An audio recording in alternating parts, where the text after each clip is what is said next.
চলো বন্ধুরা, আমরা পৌঁছে গেছি যে আমরা কোথায় এসেছি জানানোর জন্য। তো এই যে দেখো, আমরা এসেছি বারোরা স্টেশন।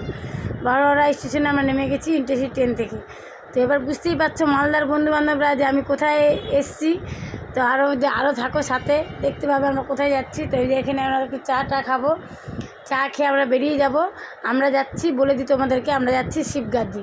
শ্রাবণ মাস প্রথম শ্রাবণে আমরা ঘুরতে চলে শিবগাদি, কারণ প্রথমের দিকে না গেলে প্রচুর ভিড় হয়। তো এই যে আমরা টোটোয় বসে গেছি শিবগাদি যাওয়ার জন্য। স্টেশন থেকে বেরিয়ে টোটোতে বসে গেছি, শিবগাদি যাচ্ছি আমরা। তো মালদা থেকে যারা বন্ধুরা তোমরা আসতে চাও, তারা খুব কম খরচে চলে আসতে পারবে, কারণ যেই ট্রেনে আমরা এসেছি ওই ট্রেনটার ভাড়া মাত্র মালদা থেকে বারোরা স্টেশন মাত্র 30 টাকা। আর এই যে টোটোতে যে বসেছি আমরা, মাত্র 50 টাকা ভাড়া একজনের। তো তোমরা একজন মাথা প্রতি কেউ যদি আসতে চাও, একজনের খরচা আমি বলে দিচ্ছি, তোমাদের যাওয়া আসা টোটাল পূজা টুজা দিয়ে যদি কিছু না কিনো, তো টোটাল তোমাদের 400-500 টাকার মধ্যে কমপ্লিট হয়ে যাবে, খাওয়া দাওয়া সব দিয়ে।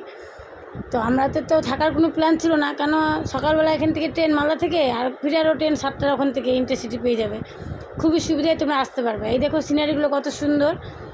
তো আমরা এসেছি, এই যে শিবগাদি পৌঁছে গেছি। দেখো শিবগাদির গেট, প্রথমেই মেলা বসেছে, শ্রাবণ মাসের মেলা পড়বে। এই যে আমরা ফুল কিনে নিয়েছি পূজা দেওয়ার জন্য, বাবাকে ফুল টুল কিনে হয়ে গেছে। একটু জল খেয়ে নিই, আমরা রওনা দিব ভিতরের দিকে। এটা গেটের প্রথমের দিকটা নেমে গেছি। তো এই যে আমরা রওনা দিব শুরু এই রাস্তা দিয়ে যাওয়ার জন্য। তো আমরা হাঁটা দিচ্ছি, দেখো রাস্তাটা ধরেই দুই সাইডে কী সুন্দর দোকান বসেছে। আরও বিশাল মেলা বসবে শ্রাবণ মাসে, অনেকটাই ভিড় হয় নাকি। এই যে আমরা ঘট কিনে নিচ্ছি পুজো দেওয়ার জন্য।